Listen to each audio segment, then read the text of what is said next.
Hello and welcome to Planet 40k. In today's video we're going to be discussing the 7 plague companies from the Death Guard Codex and how to make the most out of them. So located on pages 41 to 43 of your Codex, you've got the plague companies. Any unit that has the plague company keyword within your detachment will simply replace it with one of the 7 here, and the whole detachment will be a part of that plague company for the battle. Note that there are some units within the Codex that are preset to a certain plague company such as Typhus, so they won't be allowed to join a different plague company. Each plague company has its own stratagem along with a warlord trait and a relic for your character models, so they're all going to have their own feel and play style, as you'll see as we start going through the plague companies. So starting us off with the first plague company, which was the Harbingers. Now this is Typhus's plague company, as he's got the Harbinger keyword built in, so he's automatically going to be assigned with that warlord trait. It's also the go-to plague company if you like your Horde Pox Walkers.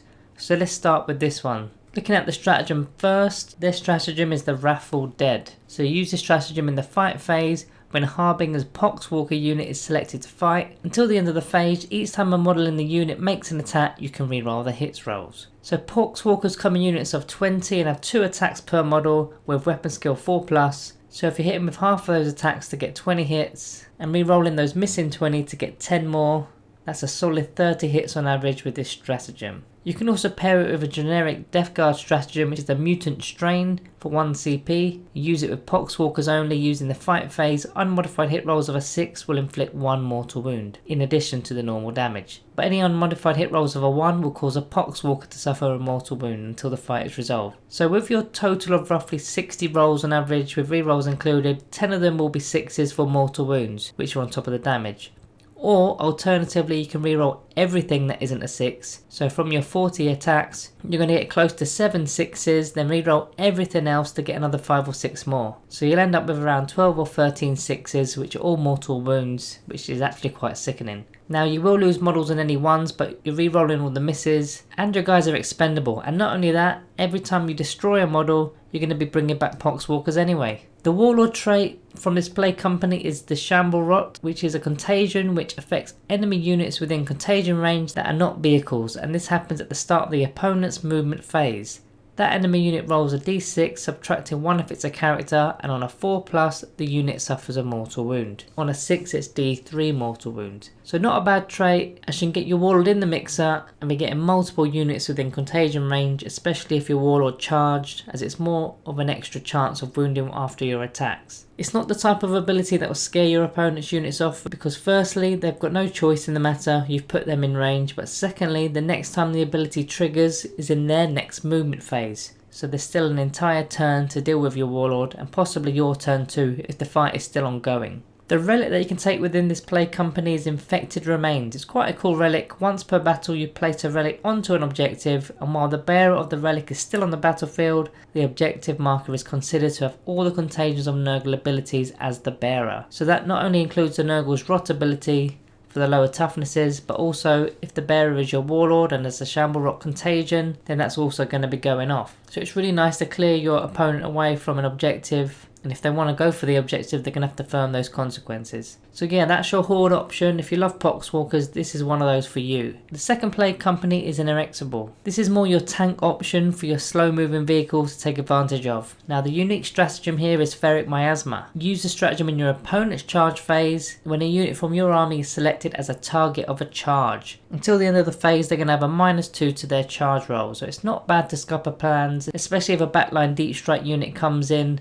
trying to get a 9-inch charge. It will now be an 11-inch charge. The warlord trait is Ferric Blight, which is another contagion. So while an enemy unit is within contagion range of your warlord, each time an attack is made by a friendly model against that enemy unit, you improve the armor penetration characteristic of the attack by 1. So not bad, especially if your army is close to your warlord. And note that this works on all weapons, not just plague weapons, so even Pox Walkers are a -1 AP, as well as things like power swords and whatnot. The relic for the company is the Leech Spore Caskets. Each time an enemy model is destroyed as a result of a melee attack made by the bearer, you select one friendly vehicle model within 18 inches of the bearer.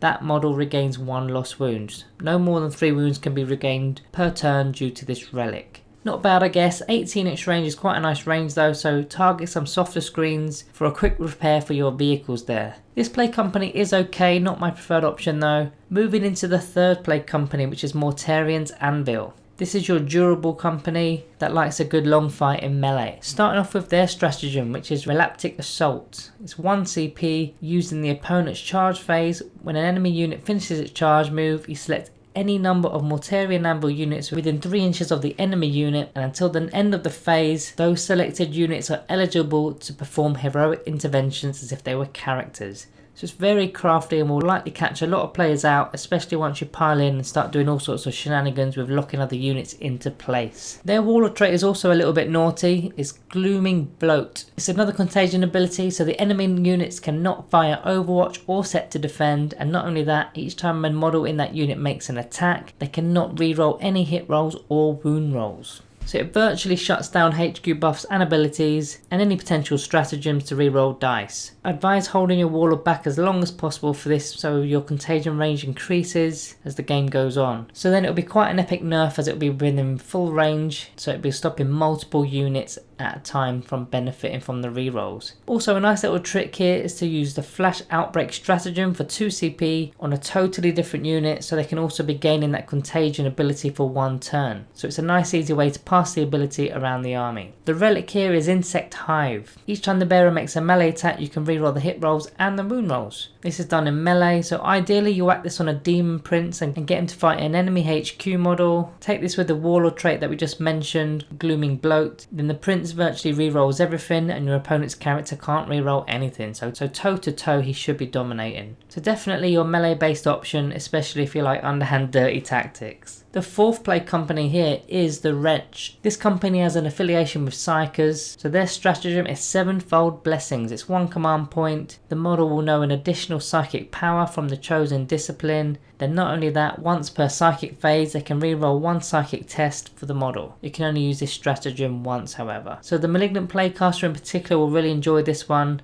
having a higher chance of throwing out mortal wounds for casting a power on a 7+ roll. Note that he only knows an additional power, he doesn't get to manifest an additional power. You can pair this with a Puted Periapt Relic and give the Psyker 4 powers, but he can still only cast 2 at the end of the day. But if you are relying heavily on psychic abilities, this one is an auto include for sure. The Warlord trait with this play company is Eat a Plague, a contagion ability which is while an enemy unit is within contagion range of this unit, each time an attack is made with a friendly Wretch model against the enemy unit, an unmodified hit roll of a 6 automatically wounds the target. So this works on all attacks and all units, so it's pretty big if you focus fire on a specific enemy unit that's caught in your contagion range. So the relic here again relates to the Playcaster. It's called the Demon's Favour. So you replace the Pestilentia Fallout ability, which your Playcaster will know as standard. You replace it with Torrent or Putrefaction, which almost is the same thing. Each time the model successfully manifests the psychic power of a warp charge of 7 or more, the closest enemy unit within 12 inches suffers D3 mortal wounds. Otherwise, the closest enemy unit within 6 inches will suffer 1 mortal wound.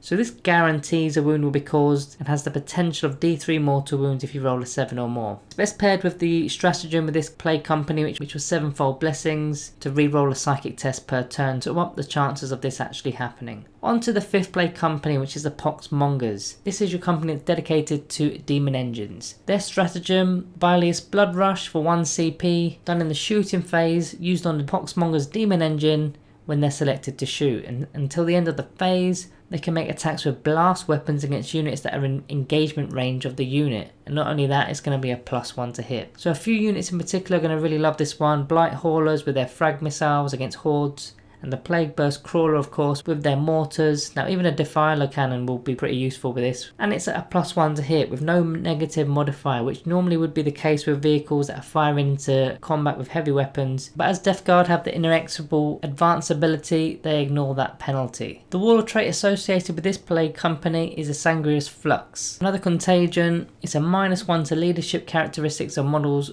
within that contagion range, and also it's a -1 to the combat attrition test for that enemy unit. So you can combine this with a Noxious Blightbringer's ability to get models running away a lot easier, but really this trait is a bit of a dud as a lot of factions ignore modifiers in the morale phase or just straight up are fearless. The relic here is the Ironclot Furnace, so the bearer gets the following ability. In the command phase you select one friendly Pox Monger demon engine within 6 inches of the bearer, and until the start of the next command phase models in that unit have a 4+ invuln save. This one's pretty good. Now all demon engines already have a 5+ invuln save, but blight haulers in particular go in units of up to 3, so you're going to be making max use of this relic, putting it on 3 units rather than 1. Onto the 6th plague company, which is the Ferrymen. Now this company has great synergy with characters from the elite section of the Codex in particular. Their stratagem is on Drowning Wings. Done in the command phase, for 1 CP you select one Ferryman fetid variant model from the army, then select one of the model's aura abilities. Now until the start of the next command phase add 6 inches to the range of that model's selected aura ability to a maximum of 12 inches. So note that this is affecting aura abilities, not abilities in general that you select a single unit to benefit from. This is the auras only, so it's an easy mistake to make there. There's lots of ways to use this. You've got the Noxious Blightbringer, he's got 3 auras. The Biologus Putrefier has the Blight Rax aura. The Foul Blight Spawn has a unique relic called Revolting Stench Vats, which is an aura. Another one is the Talaman's unique relic called the Tollkeeper, but the one option to really go for is the Plague Surgeon with the Tainted Narthecium aura. The Warlord trait with this one is the Droning. So while an enemy unit is within contagion range of the unit, at the start of your opponent's movement phase you halve the enemy unit's movement characteristic until the end of the phase. So it can cause quite a stir for your opponent's units trying to move. Obviously it is much more effective as the game progresses, as the range of that contagion is going to increase right up to 9 inches. The relic here is the Ferrymen Scythe. So it's a Ferryman model that's equipped with a Man Reaper only, and it's going to replace that Man Reaper with the following profile. So you select one of these variants of the profile. You've either got the Cleave, which is strength +3, -3 AP and 2 damage. It's a plague weapon and you subtract 1 to hit with it. Or the Scythe, that's a +1 strength, -1 AP and 1 damage. Again, it's a plague weapon, but you're making 3 hit rolls with it instead of 1. So it's going to be replacing the Man Reaper carried by the Lord of Contagion. Long story short, you get an extra attack with the Scythe profile. It would have probably been a lot easier if they just wrote that. I personally think that the Reaper of the Glorious Entropy Relic is a much better option, as there's no -1 to hit modifier and the damage is 3, and any 6s can inflict mortal wounds. But of course there's no anti-horde option with it, so it depends on who you're against, I'd say. As for the final plague company, Moretarians Chosen Sons, interacts very nicely with a lot of weapons that auto hit, as you'll see in a moment. Their stratagem is Plague Brewers. It's 1 CP, done in the shooting phase when a unit is selected to shoot, and until the end of that phase any Plague Belchers, Plague Spurt Gauntlets, Plague Spewer models in that unit that are equipped with those have a damage characteristic of 2. Now they normally damage 1, those kind of weapons, so this can be very nasty. Now Death Shroud Terminators are equipped with Plague Spurt Gauntlets, so you can drop 6 of those in from Deep Strike. That's already 6d6 auto hitting attacks with those weapons. Now they are only strength 3, but they are plague weapons, so you're rerolling 1s to wound. But now with this stratagem, each one of those that goes through is going to be Melting Marines, because it's 2 damage per wound. Just for added extras, you can drop in a Lord of Virulence alongside them to grant the ability Master of Destruction, which is any 6s to wound or a -1 AP. He also carries his own Twin Plague Spewer, which is a 2d6 weapon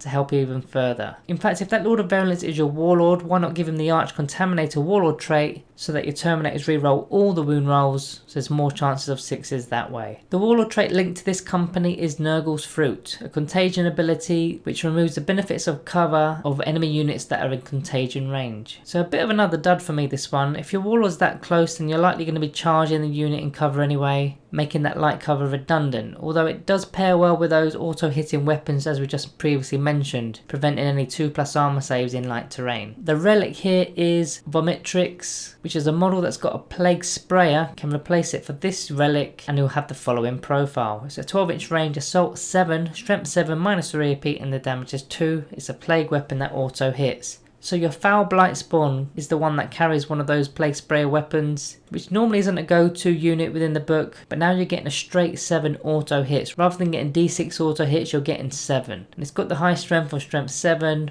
-3 AP and 2 damage on top, so it's melting Marines pretty nicely. You're rerolling 1s 2 to wound, so it does make your Blight Spawn quite useful, especially if he's got a Lookout Sir bubble around him. So that's your 7 play companies, all pretty unique and all adapt well to different units and play styles. Now the easiest way to select a play company will be to look at your list and see how many units each company can affect. Now I personally like the look of the Harbingers as I think Pox Walkers are awesome, and I love the idea of bringing models back from the dead. I mean I play Necrons, that's just my style. But every other play company here is really usable, so should see play. Guys, let me know below which one you like the look of and how you plan on using the bonuses with your units. Be sure to drop a like on your exits, and as always, thank you all for watching, and I'll see you in the next one.